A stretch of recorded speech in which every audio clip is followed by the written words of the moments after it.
Hello YouTube, my guest today is Tony Law. Tony Law has built up a reputation as a unique live act on the comedy circuit. You may have seen him on the alternative comedy experience as created by Mr. Stuart Lee, 8 out of 10 Cats and Have I Got News For You. In 2012 he was nominated for the Edinburgh Comedy Award and he'll be returning to Edinburgh this year with his show Absurdity for the Common People. How you doing, Tony? Super excellent, thanks. And how's yourself? I'm very good. Great. We had a bit of a scare, didn't we, with the tea on the carpet? Yeah, you spilt a little bit of tea on the carpet, and I was being negative about it and said, you're not getting that out, but you remained positive. But then you told me how to get blood out the carpet. Which... In case you, say, hit a monk jack on a country road and thought, I'm not going to just waste that animal, I'm going to take it home and dress it. But you don't it's spread useful enough knowledge. Yeah, I was more thinking when my girlfriend finds out there's tea on the carpet, she's going to kill me. Yeah, well... just before I die, I could tell her... Not as bad as if you were dressing a monk jack. You know, look at it that way. So the tea's not too bad, is it? It could be much worse. Mm. So so you grew up in Canada, right? I grew up in Canada. And Trinidad. Quite a bit of time as a child in Trinidad, where my mum's from. But mostly the farm in Canada. Yeah. Rural. Yeah. Rural life. Pretty rural. I would love to go and look at that on Google Street View. My mum did take us kids back to Trinidad, Yeah. away from Dad, but then he went and he harnessed us up and brought us back. And it's a shame they stayed together, really, because that means I'm a Canadian farm boy rather than a Trinidadian oil man. That's how the Trinidadians speak, the men, because it's quite a feminine accent. The men over top do it like so, nah. I have an uncle who's used to be a BWE, British West Indian Airlines pilot, BWE pilot, and he used to talk deep like so. Absolute alcoholics, all the Trinidad pilots of the BWE planes, flying big BWE planes overseas, nah? Yeah, that's Trinidad. Oh, I just love getting into a voice, don't I? Just love it. Yeah, so Trinidad, but Canada. Canada. Do you want to look at Canada? Let's go to the farm. Let's go to the farm. Ooh. You ready to teleport? Yeah. All right, let's go down. Down to the farm. Bang. So where are we in Canada precisely? We're in Alberta, central Alberta, and I think that's Doug's farm. It's been a long time since I've been there. Over there to the left, if we get closer to that, it looks like it's in harvest time. That's a combine. Can we zoom in on that? Yep. Whose is that? So Google went around. That looks like Uncle Ron's. That's a New Holland. I bet it's his. I think he's got New Holland. For real. Still. You recognize people's combines? Yeah. My Uncle Ron, that's his place over there. My dad is named Donald Edward, and his twin is Ronald Edwin. That's them up on the corner of the Milton Road, where my brother hit a deer one time on his motorbike. That was the last time he drove motorbikes. Cut the deer in half. Didn't dress it. Be careful of touching that because it'll come up on the mic. Yeah, so it's not my dad's. Oh, that's a big one. That might be ours. Can almost see the guy Actually, driving. that might be. Wouldn't that be funny if that was one of my dad or my brother in there? Well, almost anyway, see the guy. That's not our farm. It's the other way. It's not that one. That's Doug's. It's over the top. So you're kind of on the horizon, yeah?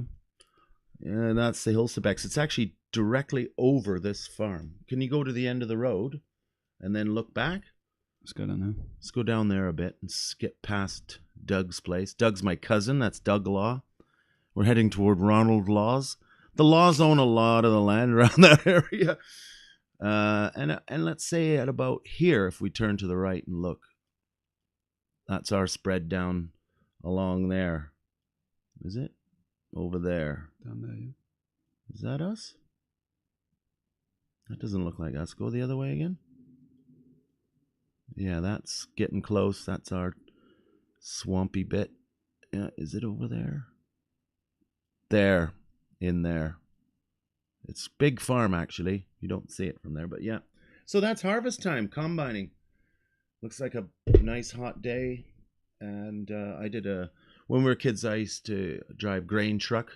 From the time I was 10, I was driving big 3-ton trucks. Which isn't that big, but it is when you're 10. Hauling grain and moving augers. Oh, wasn't farming life. An auger's where you dump the grain into the auger and that puts it in a bin. So then you go out to the field and you take grain off your dad on the go. He's got a little auger in his combine. As he picks it up, he puts it in your truck, and and you put it in the bin, and then Brett takes it to town to the elevator, the grain elevator, and then they sell it to, well, in the 70s, the Soviet Union was buying a lot of our grain. They were struggling. Interesting. So was that like, I mean, was that ever a possibility for you that you would work on the farm? I think they probably, my dad probably assumed that I would want to go into that, but I knew very early on I was terrible. I was too daydreamy. I wasn't into it. I farmed myself out as a kid. And I was, so I just felt there was something more out there for me, and I didn't know what it was until I discovered the arts on a tractor, mowing the lawns when I first listened to The Who, with big lawns. Yeah, and I listened to Baba O'Reilly, and I thought, wow, this is true actually. And then I fell in love with British rock and roll, man. Is that what made you came here? You were it sort of got the seed like the British started. Music. Yeah, I liked The Who. Sounded like something that wasn't just pop. It was felt. And then I read about them, of course, and I discovered art. There was no music in our family or theater or anything like that. So that was they were like a window. Roger Daltrey was a window on the world. So his little window into a farm in Canada, and it was Baba O'Reilly was the first song, and then I liked all The Who, and then I liked Led Zeppelin too. Anyways, so was there a time where you thought like that's what you wanted to do? What, music? Farming? No, being a band. yeah, but I never had any guitar lessons, and I just I was pretty unfocused. And then I tried the guitar, and I thought, this is hard. So I quit. Yeah. But I'm going to learn it again now. Yeah.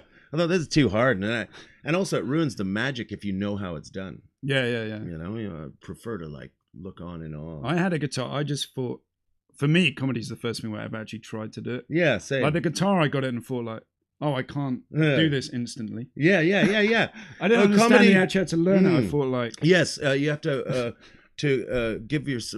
really put yourself into something. Whereas comedy felt like something I'd always been doing anyway since I was tiny. So you think, well, why waste all of that effort? Because it's like a sickness, isn't it? Like for me, it was always, I had to be funny to feel comfortable around anyone. And I never really thought, it's like you get your self-esteem from getting laughs, don't you? Or acting like a boner. So, so that's same here. Comedy went into that because of that. Whereas guitar, it's exactly what you said. Fuck, this is hard. And how much hours would I have to devote to this? The only time I ever actually played the guitar was when I was meant to be revising for exams. Oh, yeah, you go. Which I always say procrastinating is actually quite good. Well, because I procrastinated, but now I learned the guitar a little bit. This is a little bit. Yeah, in the last month, a friend gave us a guitar. The top string and the bottom string broke. And so I tuned it to a way that makes it sound like a chord. And I've actually learned, I think I'm going to play it at my Edinburgh show. I've actually learned in the last month by procrastinating on making my shadow puppets for my Indonesian shadow puppet theater, which I'm trying to put into my show. Yeah. So because I'm trying to look for ways that'll make me mainstream and successful. And I thought, Indonesian shadow theater. Yeah. And I want to just embrace the arts for all that I can. So that's Uncle Ronnie's. He's my dad's twin.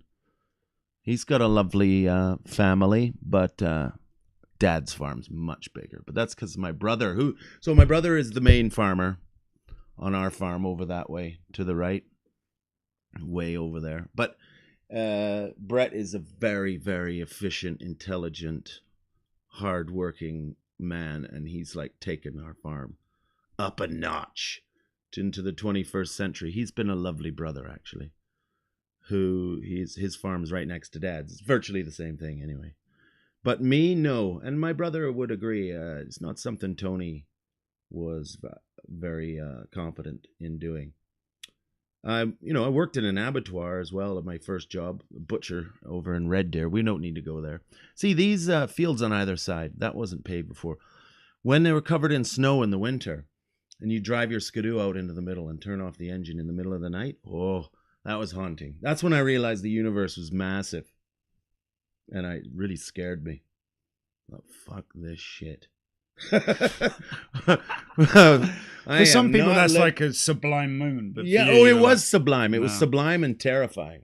It was wonderful. But I knew I needed to get get to London. Well, so anyway, let's go. That's where the farm is that we've not seen, and that's my mom and dad will probably appreciate that. That you can't see it, and they're harvesting, combining, big blue sky. It's actually it's an incredibly terrifying place when it's clear weather. You know, that like you can see from if you look to this way, the other way, towards the west, usually you can see the mountains. Not today, but a cloud. That's the Rocky Mountains run right across. Oh, really? There. Yeah. Well, so they would be like here, but yeah, it's too cloudy to see those babies on a good day. So what were you like? Skied a lot. What were you like as a child / adolescent? I was softy, you know. A bit of a contradiction. I liked sports a lot. I was good at sports, but I went to a tiny little village school in Clive, Alberta. So we were all soft little nerdy kids into history and farming, and you know, we were really like real rural kids. And going out shooting gophers, but you know, we'd always miss because I didn't really like the idea of killing the gopher. And we'd go out target shooting or skidooing or going down the creek. You know, I never did fishing. I thought that was too boring. But just like really country stuff. And my thing was, I go off into the woods or into the fields and always play war. I was a big war guy. Oh, really? So I would play. Right? I'd play Vietnam. Yeah. When I got into that, or I'd play World War II. Some of these hills are great for the Battle of the Boyne, or not the Battle of the Boyne. That was a slip. No, the Battle, the Bulge. You can do that over these sort of gentle hills, and you'd imagine tanks rolling towards you.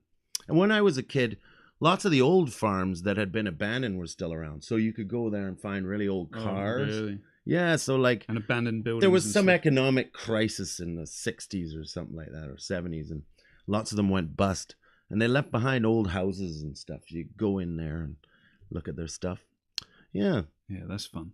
But then, Clive School. That's right. Well, man. Do you want to go and look at your school? Let's look at Clive. All right. I know. Oh, yeah, that's changed a lot. Look at that newfangled building there. See, that building has replaced what was an old schoolhouse built in the 30s. That's the one I went to. And all the films we had in school were so old, which I loved. I didn't know any better. Like, you know, educational films, black and white, a lot of them. Oh, great. It's really like I lived in another time. Well, I suppose I did. I suppose we all did. Yeah, that's definitely Clive. Time. So what were you like? Were you like a funny kid at school? Funny kid at school, yeah. Yeah. Funny, always making sure everybody felt okay. Never a bully. And we never had an issue with bullying. All the funny, cool kid in my year, fun kids were all funny. So it was more of a thing to be funny. I know that classes ahead of us and older, it was about who was the best at sports and who was, you know, the traditional. But in our class, everybody happened to be funny and play sports. And but down the other end is the kindergarten. That's still the same. That building there, that was built in the 70s, I guess. Yeah, that's the kindergarten down the far end. Oh, there's one of the buses.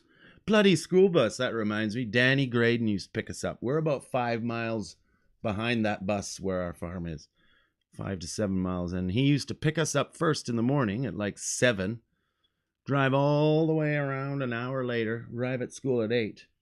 And then school starts at 8:30, whatever. And then on the way home, the prick, he would go the other way and drop us off last. So I was always on the bus the longest. I hate that bastard. So it sounds like school for you was like quite a happy time, right? Oh, yeah, it's pretty easy. Yeah. But the only problem I had was I was able to blag my way through too many things. Because of the funny. Yeah, they let you go. Oh, I didn't finish this. And don't worry, Tony. Yeah. So my education was getting worse and worse. And it was just too far to address it. You know, it'd gone too far. I was very good at history, though. So I guess they just thought, well, he probably would be good at maths if he did the work. So we'll give him you the benefit of the doubt. Yeah, he's probably doing his math at home. That's a good way to do it. It's very nice. I'm virtually illiterate. But I know big words from reading The Guardian, etc. And listening to the CBC. That's the same cloud. That cloud's been there since I was when I was a kid. I remember that one right there. Looks like well, let's not say. Did you ever It look looks at like the the back end of clouds when you're a kid and like try and see pictures? Oh yeah. We used to cloud breaks. I do that with my kids now. What about there? What do you see in that? That one is a ghost flying towards us. That's his eye. That's his nose. That's eye, nose. There's his little arms, and he's falling towards us.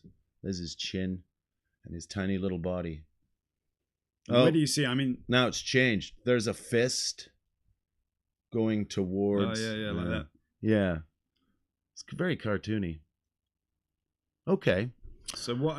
So if you were the funny kid at school, yeah, is there a part of you that's trying to? There's Tees Hall. What's that? No, Clive Hall. That's an old hall that used to be wood covered. Oh, I'm glad they put the corrugated steel on there. That's made it look real classy.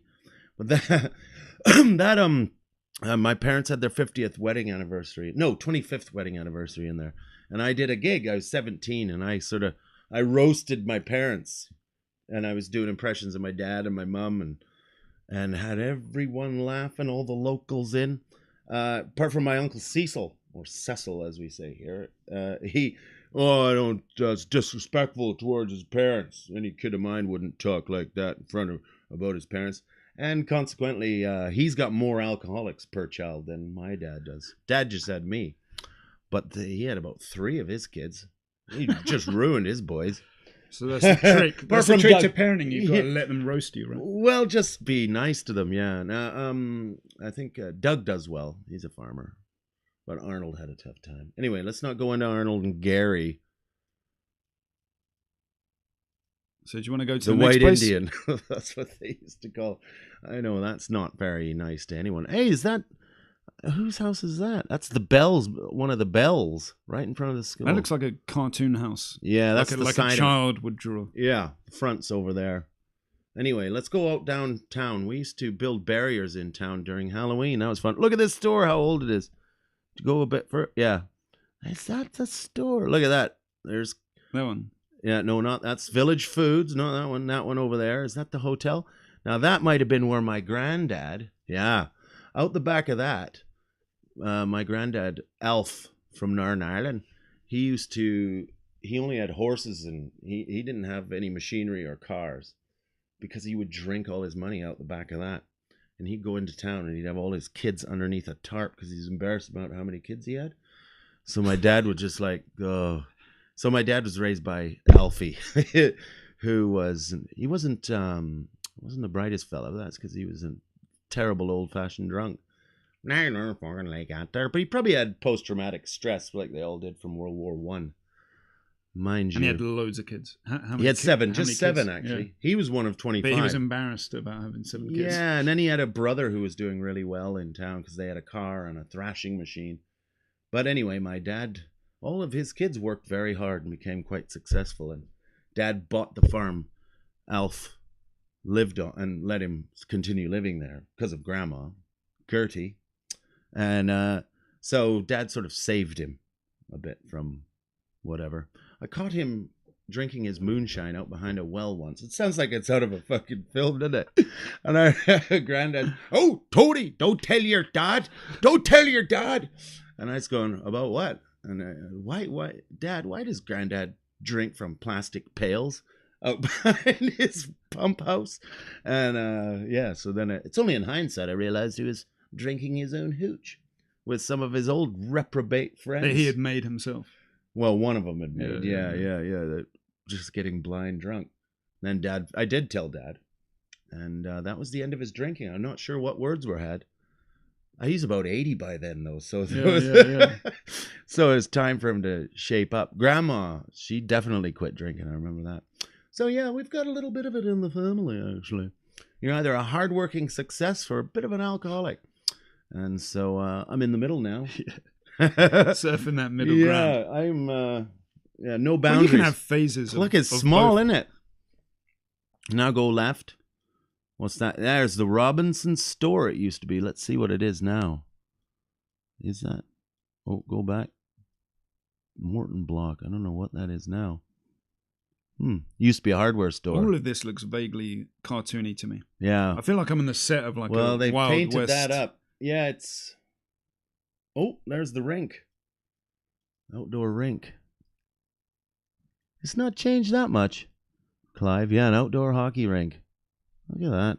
So that's not an ice rink, is it? That's It is, yeah. Oh, it is. Yeah, for winter, obs. Yeah, outdoor hockey rink. You don't see many of those.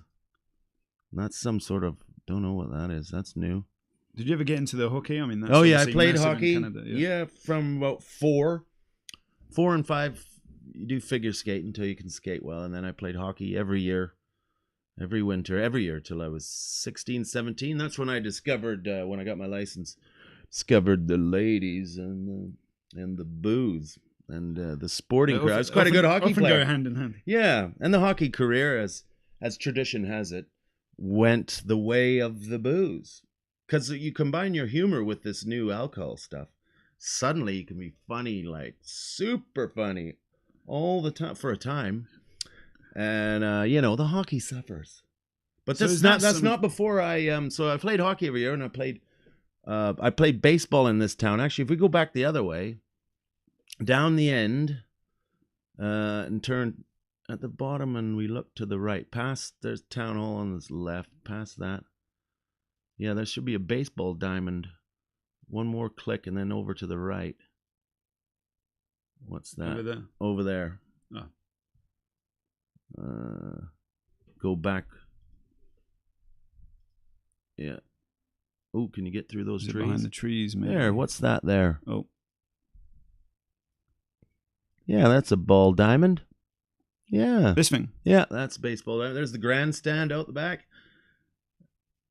Yeah, that's the baseball diamond to your right. There. That would be home plate back there. Yeah, you put the chalk on there. Pitcher's mound. Dugout. So I played baseball there for Clive. So you were not much of a baseball. I wasn't great. Good thrower. I played back catcher. So the team sports thing, that came naturally to you? Yeah, I was good at sports. But it's sort of like all we ever did. That was our arts center, I guess. What, the baseball diamonds? Well, that was the stuff we did. Baseball, hockey, and we didn't really have any other. We didn't have art, Yeah. And then so our farm is then over that hill and yonder. But your friends, like you were saying, you got into the Who and stuff like that. Yeah, that was later. That was your window into this artistic world. Yeah. But did your friends? Did they? Yeah, they were pretty. By then, I had new friends for Lacombe Composite High School when I went to high school. We could go there. Look at that now. Let's look at that. And that's where you go when you're 14, 15, 16, 17. So this is your high school, That's the town of Lacombe, which is about 10,000 people. We don't need to look around it, but that's the high school there. And that's where I met my new buddies, Pete and Darren and Kevin, and they were town boys from Lacombe. And they were into REM and never even heard of them. So they were pretty sophisticated guys from that big town. And that's when I was able to meet lots. And then I met my friends who did loads of drugs. And because it's a small town, So did you there's not much horizon for a lot of people. So, if you're not going to go into farming or whatever, we used to get pretty messed up. If you look over on the right, that'd be the parking lot. Because we all would drive to school as soon as we turned 16. Yeah, this is the summer holidays, so there's nobody there. That'd be full of cars. Beyond that's the football field where I played football. I was pretty good at, which is not American football, Canadian football. They're virtually the same thing, with the helmets. I never knew that existed. Canadian football. Yeah, it's the same. Helmets and shoulder pads. Just tiny difference in the rules or something. Yeah, and then you smash each other around and have spinal problems for the rest of your life, but it's worth it for the glory of high school. And I spent a lot of the time keeping one eye on the sidelines to see if Candy, my girlfriend, was watching me. And we had a lot of fun in high school. Way too much fun. Like way too much. No focus or drive towards education. It was just a place you went and organized weekends, and it was good times, actually. And then we always partied every week. It's a real issue, actually, if you think about it now. Everyone drank so much. Mushrooms every weekend. That really I like. So the, how I old? liked How mushroom. old were you at that time? Oh, not till 16, 17. All right. When I So was your brain's kind of pretty much nearly probably there. doing a bit of brain damage, but Yeah, a not little really. bit. Yeah, a lot of mushrooms, like every weekend for a year and a half, probably both nights. So yeah, a lot of mushrooms. We just got into the place where we going out meant hallucinating and tripping, and if you so the idea of going and having drinks and dancing was just like what? More like you had to go listen to the sound of music in a field and just laugh and talk crazy shit. That was what you did for entertainment. Yeah, so Where all of you us do? probably Where'd you go into like the woods and we'll stuff? go to the woods or hills. Hills are great for mushrooms, and it's got to be outdoors, of course. And so we're very lucky for that. And plus, there's plenty mushrooms. Or by a river. That was always good. Actually, you wouldn't want to get too baked by a river because the temptation to just go wading into that cold water. Yeah, so we friends like, where's Tony Oh, going? no. I remember a party when I was about 15 when I discovered Monty Python. Everyone was baked and bollocks around the house and drinking. And there was one room where they had a video on that they kept putting on a loop. And I went in there and there was like 2 other people. And it was the Holy Grail. And I'd never seen it before. 15, actually. And I remember I've watched it the first time through and I was just staring. So I was sat and I watched it again. And the second time I laughed like I'd never laughed before, to the point where I was crying with laughter. And because I'd never seen anything that appealed to me so much.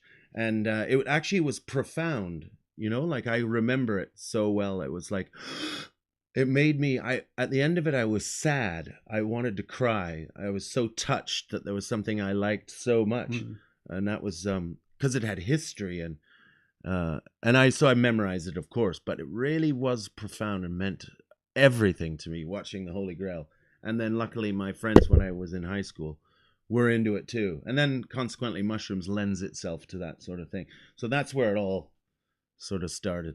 Mushrooms, Monty Python and the Who. Yeah, and it all I think all you stayed on that on that course. I think my wirings stayed there, yeah. It's funny, isn't it? Monty Python, more than anything, I think, is like, obviously I wasn't really around the first time around, but everyone who says it just was so unique at the time, right? Well, this is about 15 years after the fact, I think. Yeah. So it had just. Well, I guess it doesn't matter when you discover it, right? Because I remember when I saw it for the first time. I couldn't believe that it was old, like, because it seemed like it was advanced comedy. Because if you even look now, when you watch it now, it's like yeah. Well, when you watch like stand up from the 80s and you go, holy shit, that's dated. Or even now you can watch, say, someone, and it's always surprising when someone young does sort of stand up that seems quite like an old man, you know, observations about stuff, and you think, oh well, no, that's sort of an entry level of comedy. It's a different thing, basically. And then other people, maybe like nuts, crazy stuff. You imagine young people would be more into the nuts, but actually, it's been around forever. Maybe in progressing your comedic voice, you like start off in the 60s.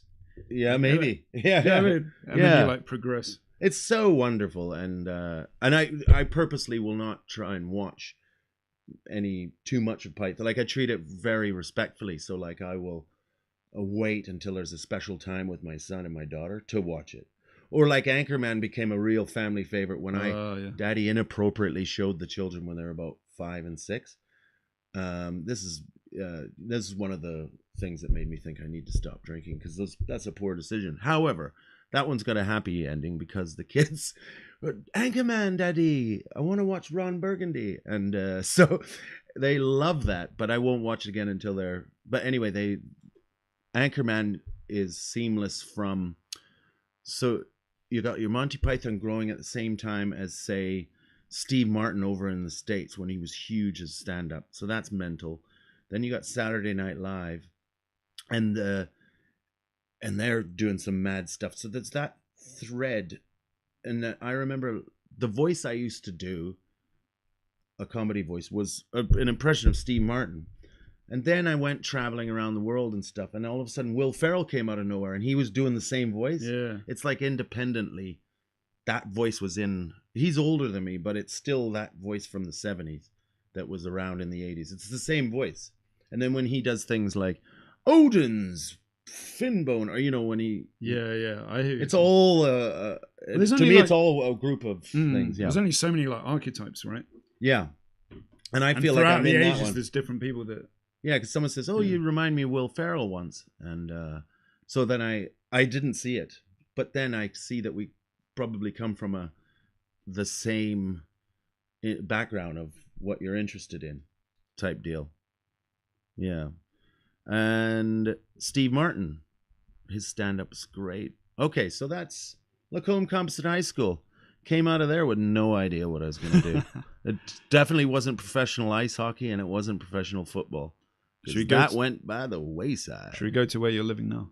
Okay, London. Yeah, a long time later. So when did you come to London? What age? Oh, gosh. London in 1990, when I was a teenager. I came to check out some proper history. And then I worked overseas and stuff. I worked in France, south of France. I worked for a travel company called Contiki. Do you have it here, the south of France? The Chateau de Cuy. There it is. That's it. Oh, can you go? Oh, no, because we're on a hill. You can't get in there. They wouldn't have driven into it. Yeah, that's the back of it. It's an old chateau. We used to have tours arrive. I worked there 1991, and I went back in 92, and then I was a tour manager in 93. So you were like living on the farm, bored, wanting to escape. Yeah, went traveling Europe, traveled all over Europe, and then when I was done, got a job with a travel company, and I managed a little bar in there and mowed the lawns and did like farmer stuff that I was able to do, fix stuff. Yeah. And, so you were like actually useful. Yeah, I was. Rather than these kids that go, I'm going to go and work on a farm for my gap year. I even used to do you wine. Actually knew how to do stuff. Yeah, and I was well on into my alcoholism. And also, learning how to find jobs that would accommodate it. And then so when did all that start then, the drinking? Oh, 15, 16, right out of the gates. But you know what it's like. You can do it pretty well for a while, and it's only bad every fifth time. Yeah. But, It's recently where you've sort of come out of that. Right? I stopped drinking a year and 3/4 ago. Forever. How's that going? Great. Which is, a lot of wish I had done it a long, long, long time ago, but you can't think about that too much because I find that everything's easier. Like being a husband, being a father, and being a comedian. It's actually way easier. I thought I needed it, but turns out actually it's a bit of a hindrance. But I used to do wine tastings up the road over here. We probably can't see it in Jean-Michel's farm over there, and you walk them up into his winery, do tests, and then it's buy Beaujolais off you. Is that his house? Oh, I can't remember. Yeah, I used to do wine tasting and sell people bottles of Beaujolais, get absolutely leathered, and then go down to the place and party, and then run the bar and mow the lawns and do the gardening. It was, so I spent a lot of time there. And you're in the south of France, you're not far from Lyon. And proper old medieval, like, houses and restaurants on the top of hills. Little old castles. And Chasson, that's the bus stop. Forget which way that's going. But so when you're around here, I mean, did you have... You said when you were like 17 or whatever, you did that roast with your parents. Oh, yeah. So the idea of doing comedy was in your mind quite early on, right? Yeah, oh, yeah. And when I was out here... I guess there wasn't many gigs around here. But... No, it was all on hold here. I just like pretty much... control when I used to entertain them when they would arrive on the coach, and I'd go and do a talk about the things they were going to do while they were here, or what they could do. It's a shame we can't see the chateau from the front, because it's got beautiful grounds. But it's this one, yeah, around the front, stunning wall with vines on it. There's 2 levels of and there's we discovered an underground tunnel that came out down at the bottom of the field. Really? Yeah, and it was full of stuff. They had to bring in people from the academy something, because they were finding, 17th century hoes and just stuff. So it was all that while we were hammered. That's when I met Dave, Silent Dave from Tooting. And he... Silent Dave. He introduced me to a new type of traveling. And he said, what are you going to do in the off season? Because Kontiki tours around Europe only lasted between, say, March and November. And what were you going to do for the 4 months of the winter? And he said, I'm going to Central America. So he and I went to Central America together, and we just had a sheet that we sewed up. That was our sleeping bag. And we had like bags this size, literally. And we landed in Guatemala City and traveled all around Central America. It was so scary. And then there's a time, I think it was one of your questions, was what, a scary moment or someplace you hate? That scares you. Oh yeah, I would say that would have to be Honduras, only because in hindsight I look at the crime rate and I remember the places I went, and it makes me shudder that I didn't get murdered, like how stupid I was. Or maybe I was smart, I don't know. And one time though, the Copan Ruinas, which is on the near the border of Guatemala and Honduras. Do we have that on here? Yeah. Dave and Is it this? No, it's that. Similar to that. Now, if this is the same one, there's a temple in there, Jaguar Temple. It's one of these type things, and there was hardly anybody in there. And there's not. It's like a UNESCO site, but it's not like looked after by a crew. It's not like Disneyland or Gates, and there's like one dude. And we took acid in there, and I got up on. It's very similar to that one, somewhere around the back, a big temple, and I couldn't get down because I was so absolutely big. Metaphorically. Yeah, just could not get down, and we just thought, well, someone will come and help us, and we giggled for a couple hours, and then we're getting really sunburnt. There was no people around, and nobody came, and it got dark, and we were still. And then when we could move. We could finally like make our way down the steps.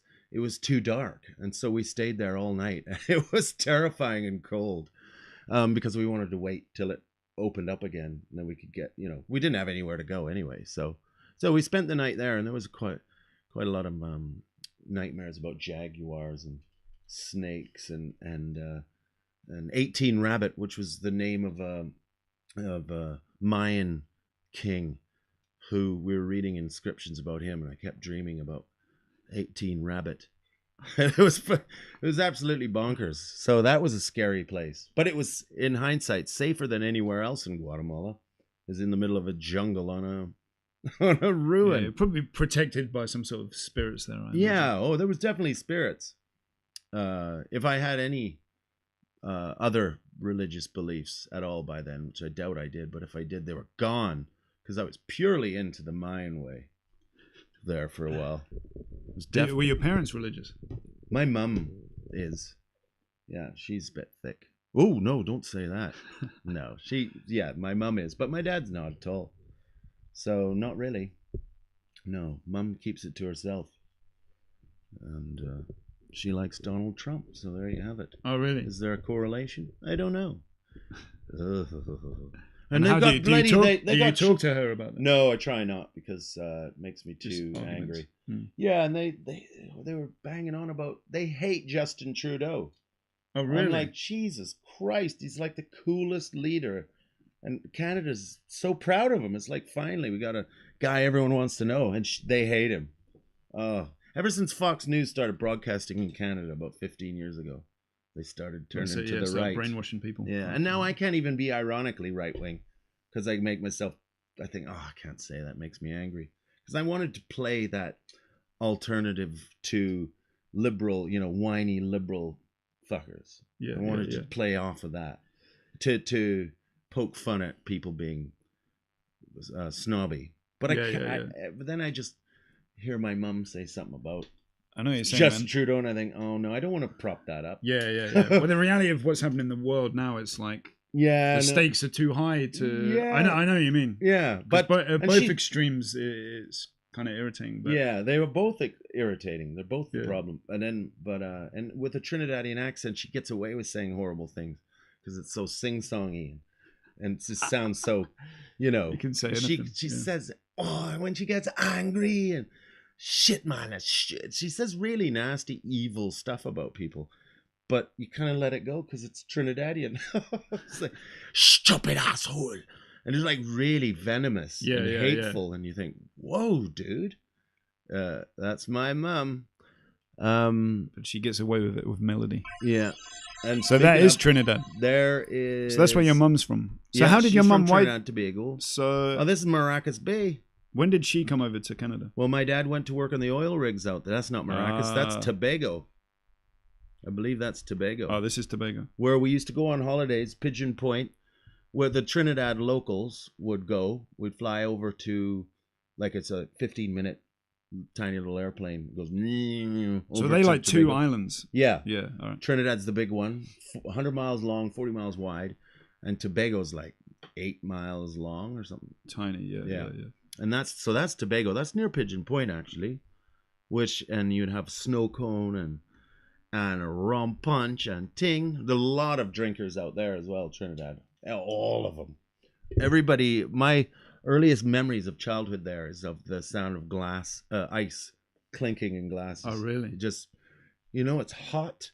Kind of on, even if they're working, they're on holiday all the time, it feels like. And everybody then, white people, the life worked out better for them from the olden days. So they always had gated houses and stuff, except for my mother.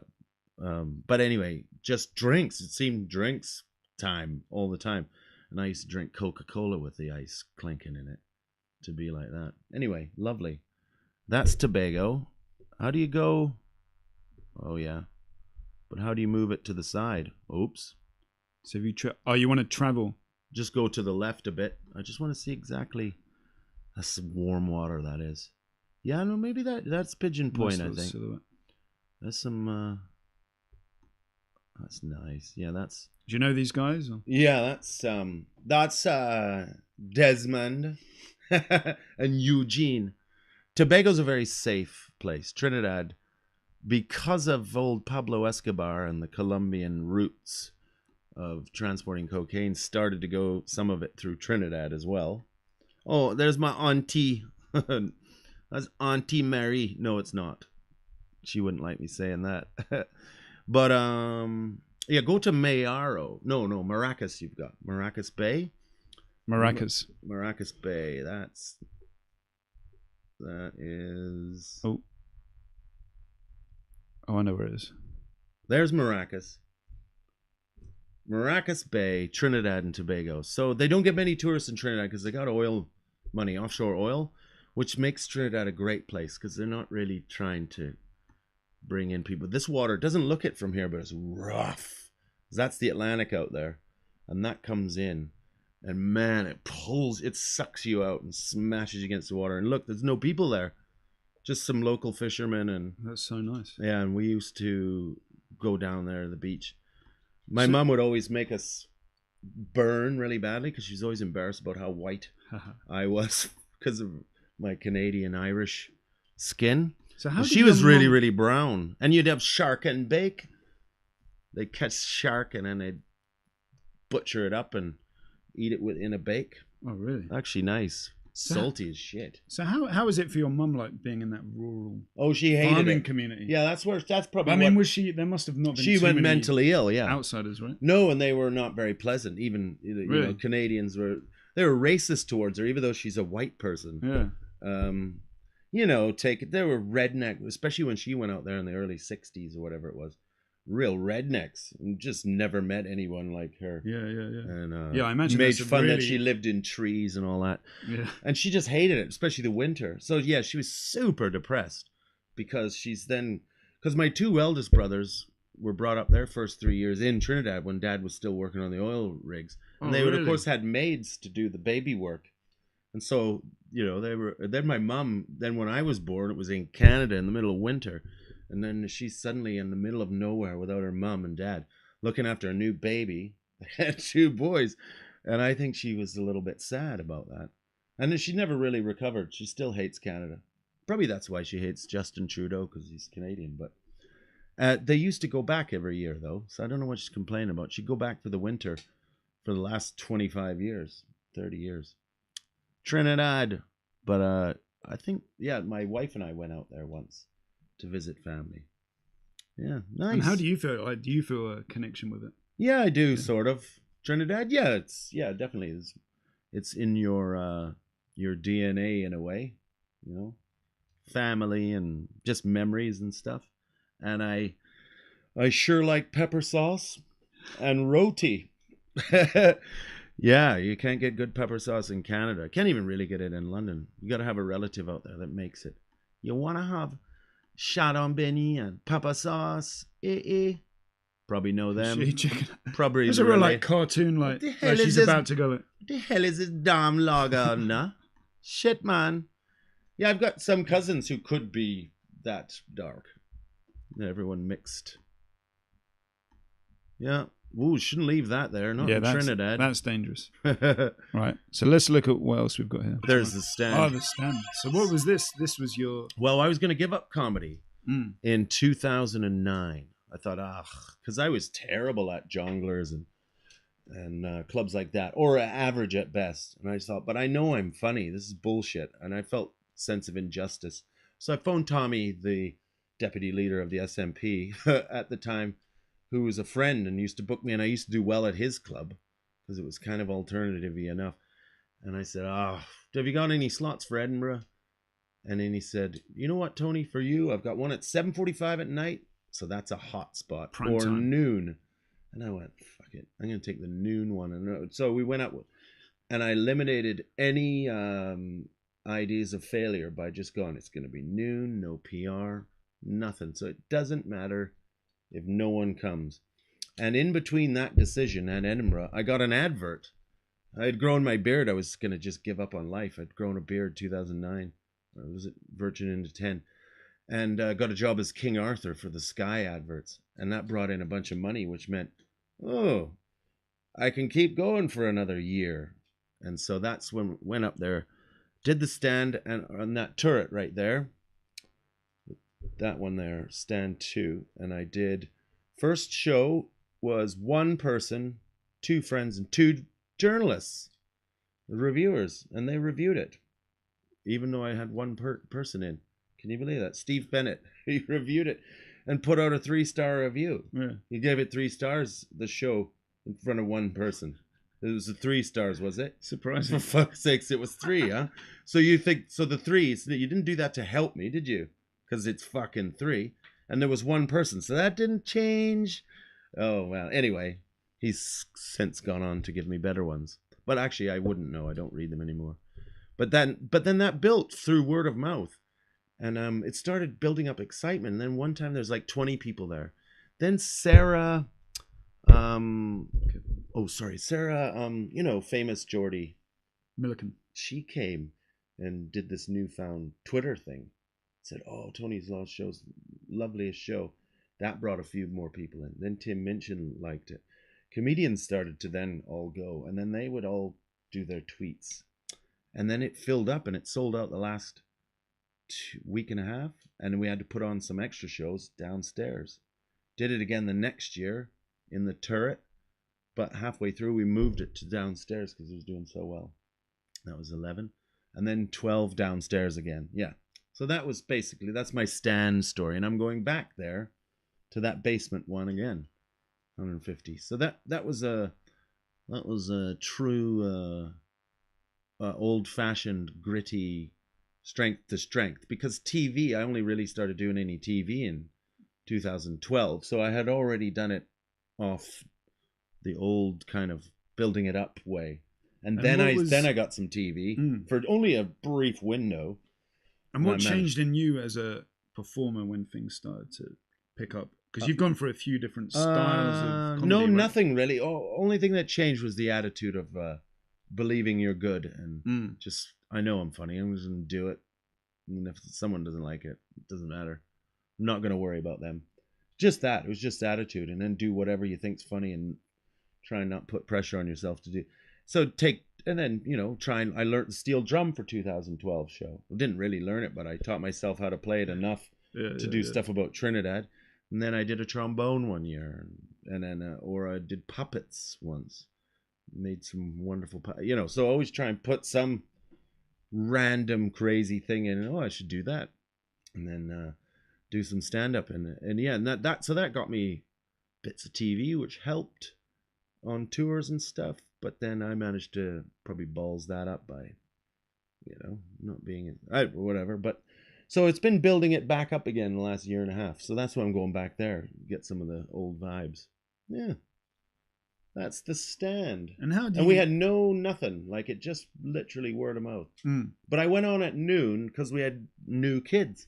We had new babies back then. And I needed to help out around breastfeeding time in the my wife was still boob feeding them and stuff like that. So I had to be around for all that. And there were babies getting up in the night, yada, yada. So we would all arrive. I would go in, do the show. My wife would walk around with the double buggy with the twins, and then we'd meet afterwards. And we did that for a good 3 years. That was nice. Nice, because it was like a family thing. And Gavin Webster and Janie Godley and nice people like that would come and hold a baby and chat to Storm while I was on stage. And it was nice. Yeah, really good. Like a creche. So that was good.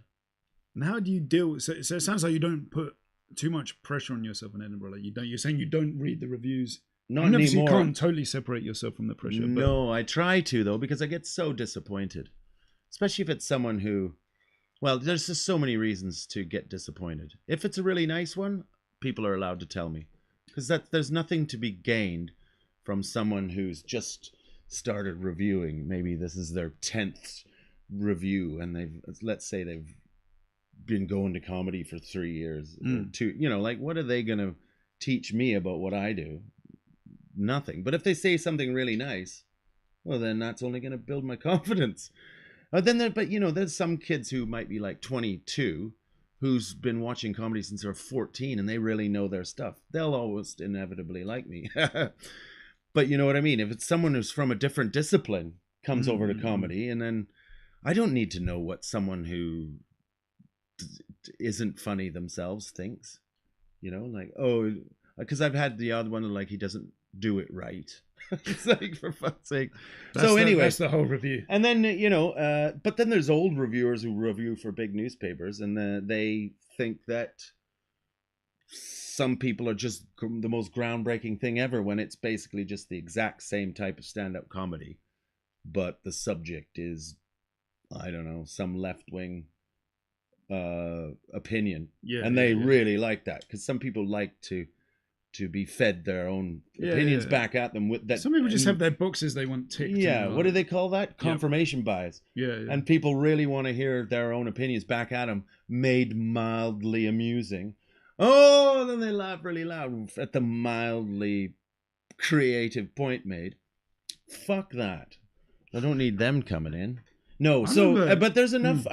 Thank God for the internet, and there's enough nerdy bastards out there from all generations.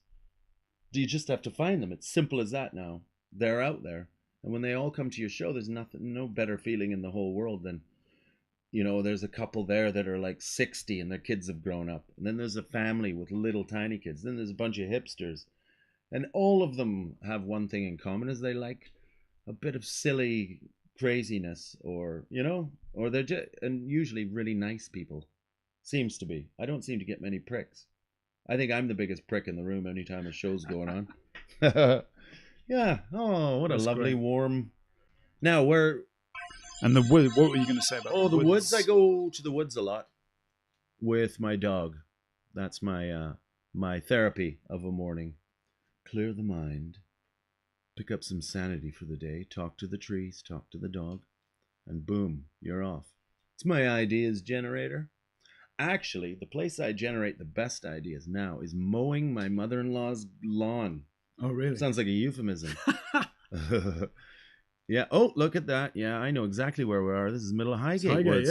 Yeah. How did you know? Because did you make this? No, I take sticks off that and throw them for Wolfie. Yeah. I know you're not supposed to. So you take your dog here, right? Yeah. All right. Take Wolfie a lucky out there. Guess on my part. Yeah. You just said the woods. The woods. Yeah. Wolfie and I go there, and we do films out there called Calling My Dog Back from the Woods, where the concept behind the film is I call him, and then I say, thanks for tuning in. That's it. I call my dog back in the woods, and I throw him sticks. But that's one. That's the autumn, isn't it? No, that's it looks pretty autumnal. Yeah. Well, I don't know. There's muddy. leaves up here and leaves down there. Look I don't at know. those leaves. It's confusing. So it's summer. It's summer, mid to late summer. So you get your ideas like out and about, just walking around. Try to, yeah. And then you jot them in your notebook really fast, and then you try and decipher it later, and then that's when you come up with.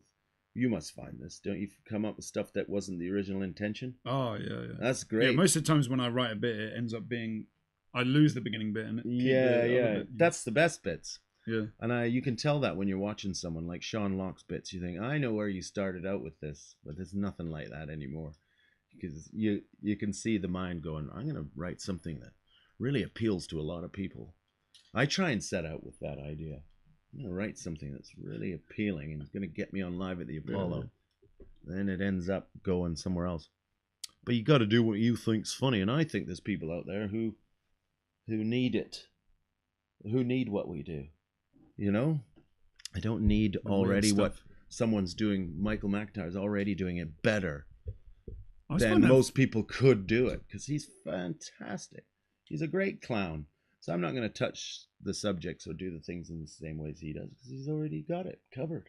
It's funny when people talk about like observational comedy and then like surreal comedy. Oh, they're the same. All comedy is observational, right? Yeah. Even if you're observing your own emotions or you're all it is if an audience is open, you know, like not sort of closed off and, you know, insecure and shy or insecure and kind of if you're open, anything's funny because it all comes from an idea. It's all created.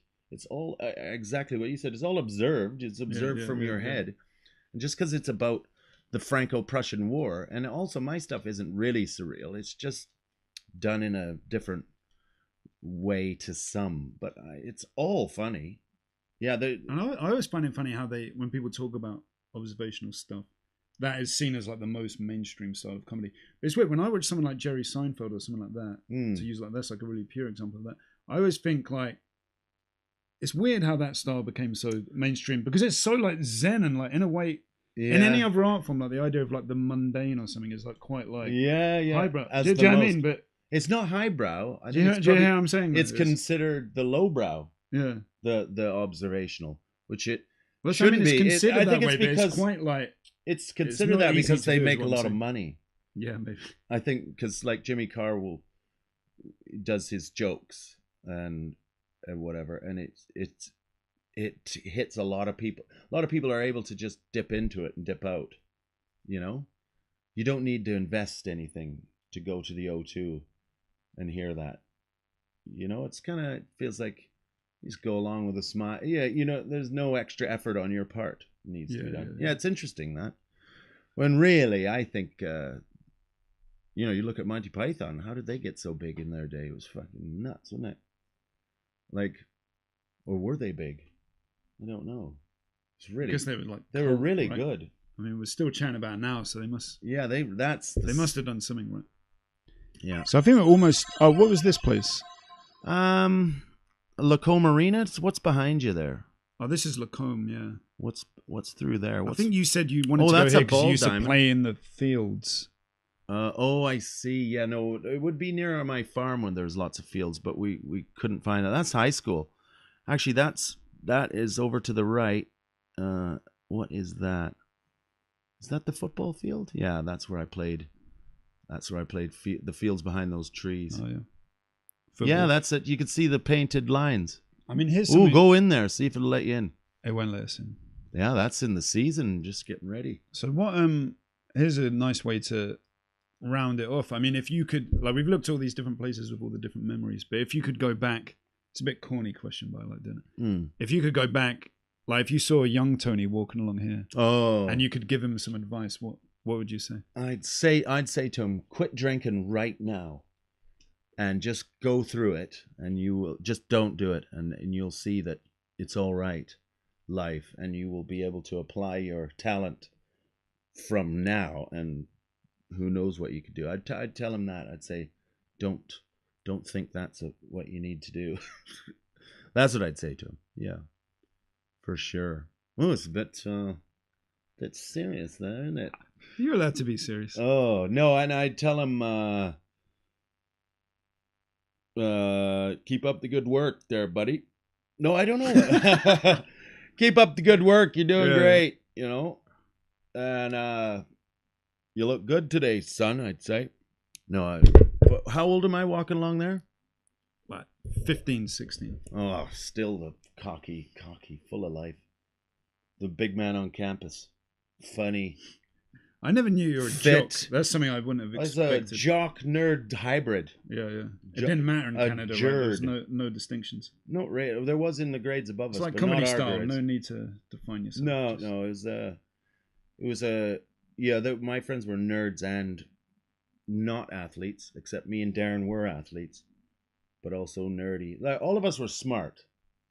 That's all. We were all quite brainy, except I was only brainy in history and social studies because I let the other ones go. That's why I can barely write. My handwriting's hard to read, which is actually turned into a writing tool, like we were just touching on earlier. Is I go into my notebooks and honest to God, like, what the fuck is that? Yeah. I have to really and you guess what it says. Guess it. Then you've made up a new bit. Yeah. Right? Like I ended up having 2 magic shark routines. I think it was magic dolphin routine. They're completely different on the same tour because I dropped it in the first week and then I went back to it about a month in and I rewrote it as a different routine till someone pointed out what the original one was. That's the one thing, the memory. Short-term memory can be delightful sometimes, you know, if you don't have it. It's like being a goldfish. This has been fun. So that's it. Thanks for coming on the show, Tony. Yeah, thanks. Dave Green. This has been Dave Green's Street View Show. Thanks very much. Make sure you subscribe, and I'll see you again next time.